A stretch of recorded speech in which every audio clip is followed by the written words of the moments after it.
Halo Bapak Ibu calon guru penggerak di seluruh Indonesia, salam dan bahagia. Perkenalkan, nama saya Nurjana, saya dari SMPN 1 Atap 1 Dusun Tengah, Kabupaten Barito Timur, Kalimantan Tengah. Saya adalah salah satu dari CGP Angkatan 7. Pada kesempatan ini, izinkan saya menyampaikan beberapa pemikiran-pemikiran Ki Hajar Dewantara berkenaan dengan modul 1.1 yang telah saya pelajari. Pemikiran Ki Hajar Dewantara pada modul 1.1.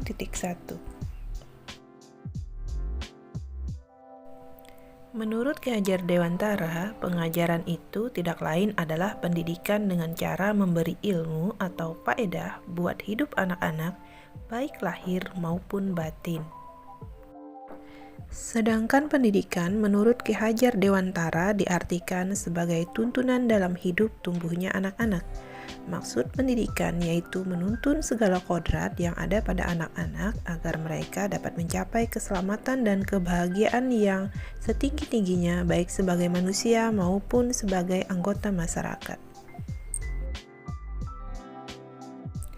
Pendidikan itu hanya suatu tuntunan di dalam hidup tumbuhnya anak-anak kita. Artinya bahwa hidup tumbuhnya anak itu terletak di luar kecakapan atau kehendak kita, kaum pendidik.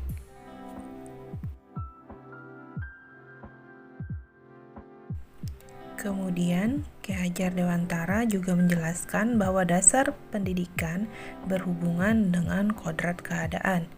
Kodrat keadaan di sini dibagi menjadi dua, kodrat alam dan kodrat zaman. Maksudnya, Ki Hajar Dewantara hendak mengingatkan bahwa pendidikan anak sejatinya menuntut anak untuk mencapai kekuatan kodratnya sesuai dengan alam dan zaman.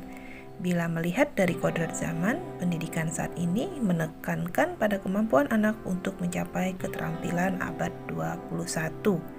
Sedangkan dalam memaknai kodrat alam, maka konteks lokal sosial budaya murid di Indonesia Barat tentu memiliki karakteristik yang berbeda dengan murid di Indonesia di bagian tengah atau Indonesia Timur.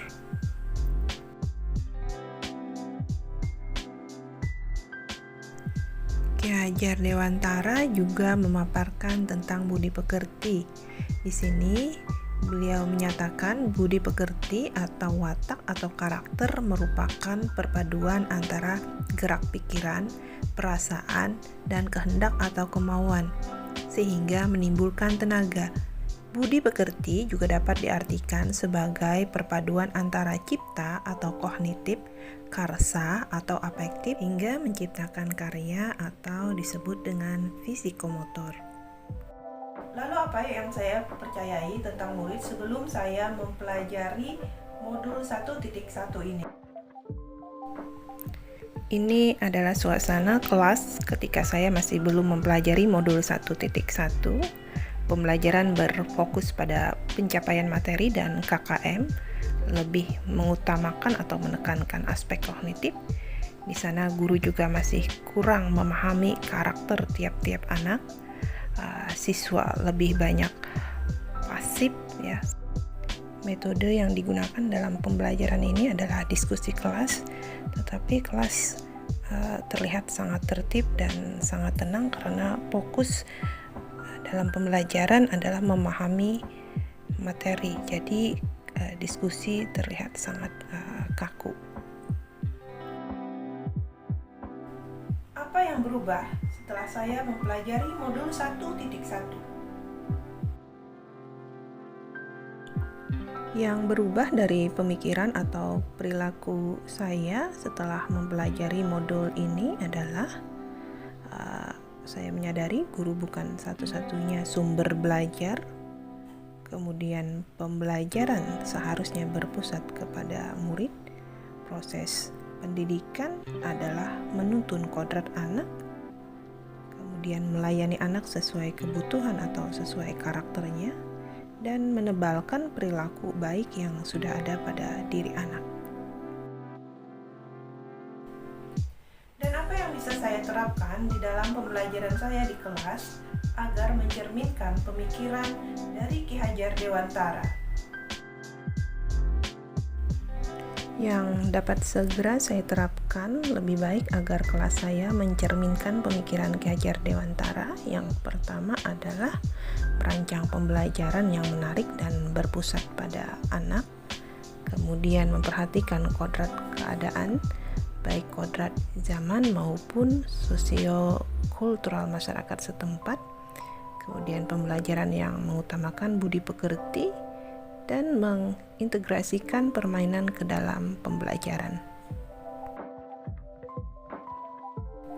Konstruksikan kembali pembelajaran dan suasana kelas yang mencerminkan pemikiran Ki Hajar Dewantara secara konkret sesuai dengan konteks lokal sosial budaya di kelas dan sekolah Anda.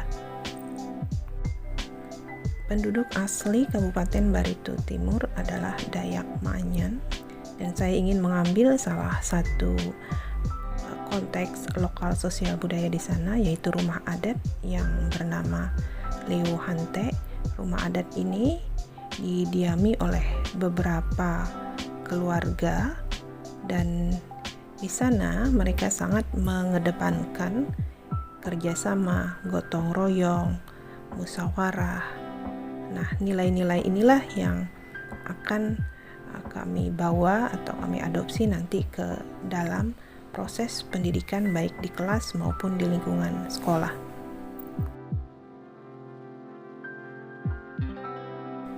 Demikian kesimpulan dan refleksi dari saya tentang modul 1.1. Semoga ini bermanfaat untuk kita semua.